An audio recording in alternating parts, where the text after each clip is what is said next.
descubrió, no sé si estuvo consciente, otro tipo de fuerza que no era magnética y que probablemente sea la misma de la fuerza orgónica, que es otra fuerza que se conoce, por ejemplo, no sé, han visto esas mesas volantes que dan vueltas, o la oija. No es magnetismo, porque el material no es magnético, no es hierro, sino puede ser plástico, cartón, y sin embargo, con esas fuerzas paralelas a las magnéticas, uno puede hacer movimientos en los objetos. Es algo que no se ha investigado, no se conoce mucho, pero en Francia, en 1700, 1800, se practicaba mucho esto, ha quedado en desuso, pero es una fuerza muy interesante, que es una fuerza que proviene del alma. O sea, esto ya es algo de metafísica, ¿no? Y no va en nuestro campo de la medicina germánica, pero sí es conocido, hay casos. Mesmer ha curado miles y miles, fue famoso. Ahora ha sido perseguido, calumniado. Si pueden estudiar al doctor Anton Mesmer, es un alemán del sur de Alemania, ha escrito libros, es súper interesante su teoría, ¿no? Pero estaríamos desviándonos de nuestro tema, ¿sí? Sí, Luis. Digamos que hay que, tú recomiendas que uno sea consciente de todo el proceso.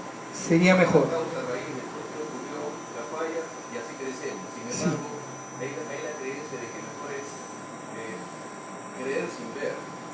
Mejor es creer sin ver que vamos a casa alemana para tocar y ver si realmente existe. Esa creencia en función de la evidencia es superada por un pensamiento metafísico superior que es creer sin ver, ten fe. Entonces, no entra en conflicto. Ahí estamos en el tema de la fe intelectual y la fe verdadera. No estamos hablando de la fe intelectual.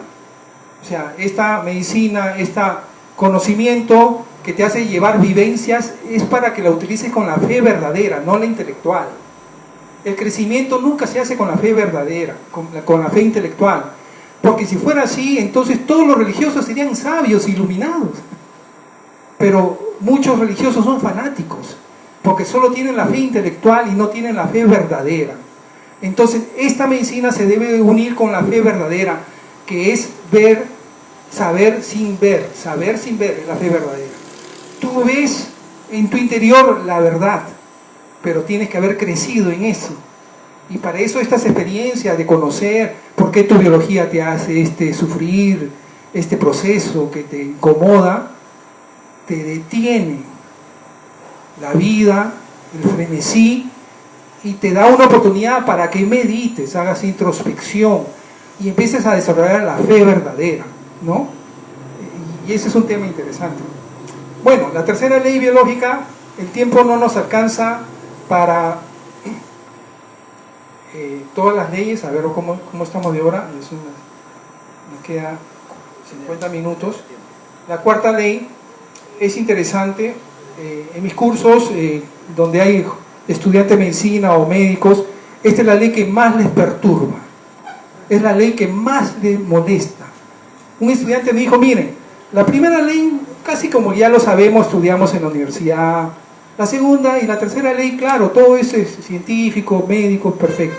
Pero esta ley no, esta viola nuestra famosa, adorada teoría de la infección.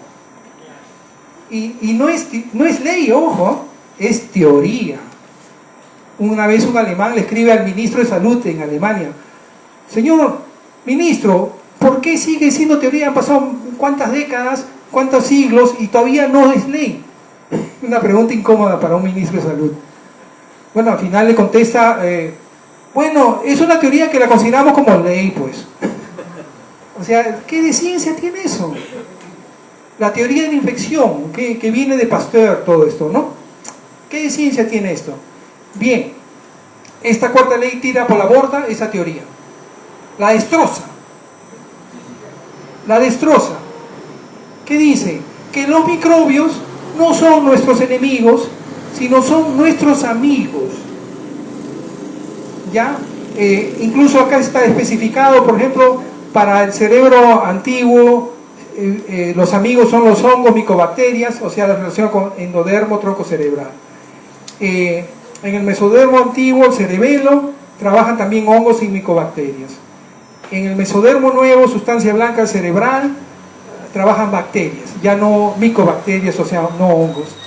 Y en la corteza cerebral, supuestamente virus, ¿no? El tema virus es tema largo. Para empezar, biológicamente el virus no tiene vida, es un ser muerto, no tiene vida, no tiene estómago, no tiene cerebro, no tiene nada. Es como una bola, ectomosa, por ejemplo, es como una bola llena de moléculas, lípidas, un montón de átomos, pero no tiene vida. Es tan pequeño y sin embargo es tan malévolo que te causa enfermedades. Es un dogma que la gente no refuta. No, claro, hay médicos que han refutado, empezando con el maestro de Pasteur. Bueno, ¿qué dice la cuarta ley? La cuarta ley dice que las bacterias y las micobacterias y los virus están jugando a nuestro favor. Por ejemplo, el caso que ya mencioné, tuberculosis, las micobacterias tuberculosas, que están cortando, haciendo microcirugía a esos cánceres que ya no sirven, tienen que ser expectorados, y una célula no mata a otra célula, una célula humana no mata a otra célula.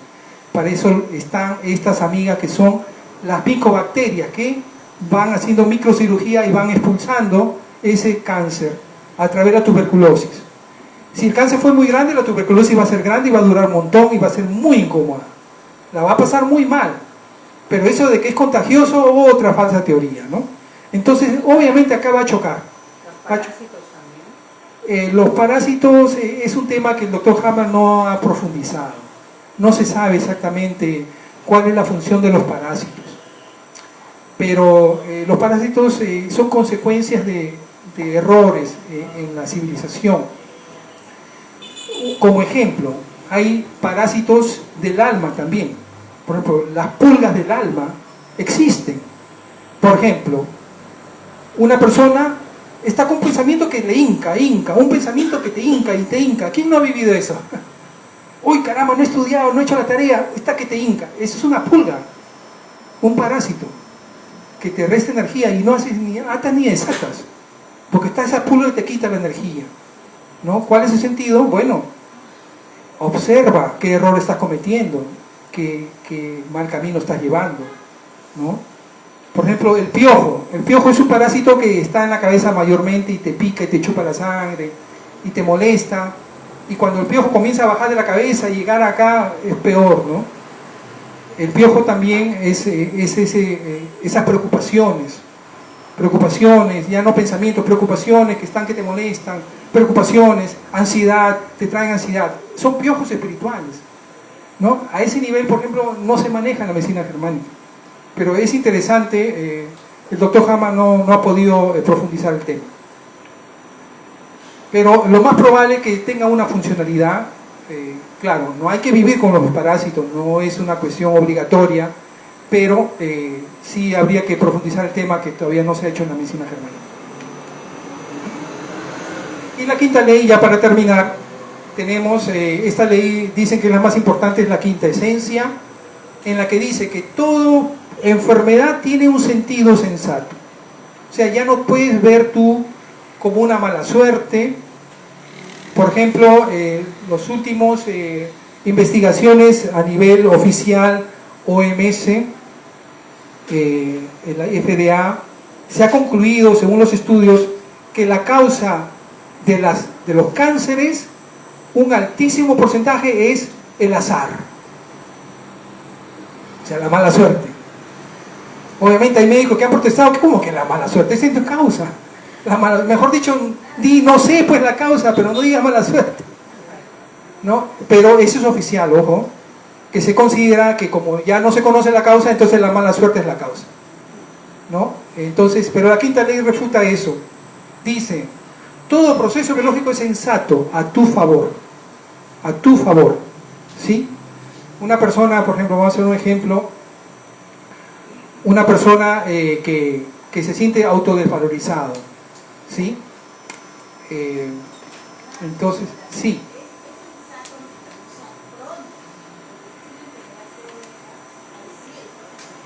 Correcto. Sería insensato que uno haga recidivas y repita. Eso pasa, pero no es culpa de la naturaleza. Correcto. Eso hay que saber. Muy bien, hay que saber eso. Sí. Bueno, entonces esta quinta ley es muy valiosa. Ya cambia todo tu entendimiento de las enfermedades. Tienen un sentido las enfermedades. Lo que tú tienes que aprender es detectar cuál es mi error, cuál fue mi DHS y buscar resolverlo y solucionarlo y esperar sensatamente, según la segunda ley, que pase todos esos síntomas molestos, ¿no? Ahora vamos a ver el cáncer de mama como ejemplo. He traído dos ejemplos: cáncer de mama, diabetes, pero esta serie de charlas o conferencias la podemos continuar porque hay muchos casos, ¿no? Por ejemplo, no sé, la leucemia, cosas que son comunes. La diabetes es lo que vamos a hacer ahora. Vamos a mencionar como ejemplo para ver cómo funcionan estas 5 leyes. Pero cáncer al páncreas está de moda últimamente, ¿no? Cáncer al pulmón, cáncer cerebral, todos esos temas los podemos ir dando poco a poco, ¿sí? ¿Cuál es el sentido de estas conferencias? No buscamos a personas que ya están enfermas o tienen algo, sino buscamos a las personas que se enteren antes de que suceda cualquier cosa. Así te ahorras miedos, te ahorras nuevos conflictos biológicos, porque diagnósticos médicos pueden generar conflictos biológicos, ¿sí? Yo tuve un caso que fui al médico para hacerme un chequeo del corazón, el Doppler, la prueba de esfuerzo, y el médico me dijo: tú con tus 40 años estás más sano que yo a mis 30 años. O sea, un diagnóstico maravilloso, pero me dijo: mira, tienes en tu válvula un pequeño huequito, ¿no? Y ese diagnóstico lo vio un médico amigo y me dijo: uy, es peligrosísimo, te puede pasar cualquier cosa. Y yo, conociendo la medicina germánica, vino una ola de miedo a mí, ¿no? Porque esto viene de mi niñez, esa hipnosis viene de mi niñez. Tuve que hacer mi esfuerzo y mi trabajo para zafar ese miedo. Mi amigo es mi amigo y él habla de lo que sabe o de lo que cree saber. O sea, él no es malo. Pero el problema estaba en mí, porque yo todavía sigo con la hipnosis. Entonces, este conocimiento te ayuda a salir de esa hipnosis, ¿sí? Una hipnosis paralizante. En muchos casos, diagnóstico de cáncer es sentencia de muerte, ¿sí o no? Justo le había traído un caso de Angelina Jolie. Por el pánico que ella ha tenido, sanita, se ha extirpado las 2 mamas. Porque los médicos dicen: tienes 87% de que te va a dar cáncer la mama. Me las quito. Y se las quitó una cosa absurda para la medicina germánica, ¿no? Y después salió la otra noticia que quería extirparse el útero. Eso dice el dogma médico, ¿no? Pero a ver, metástasis, no, ese dogma, vamos a hablarlo ahora, antes de pasar al tema de la mama, que es interesante. Se dice, bueno, los genes, pues tú heredas los genes, y si tu familia ha tenido genes de cáncer, tú lo vas a tener con alta probabilidad. Eso no es así. Gracias a Dios. Gracias a Dios no es así. Y sin embargo sí puede ser así. Correcto, pero vamos a explicar por qué, ¿ya? Vamos a explicar por qué y de una vez la solución a eso.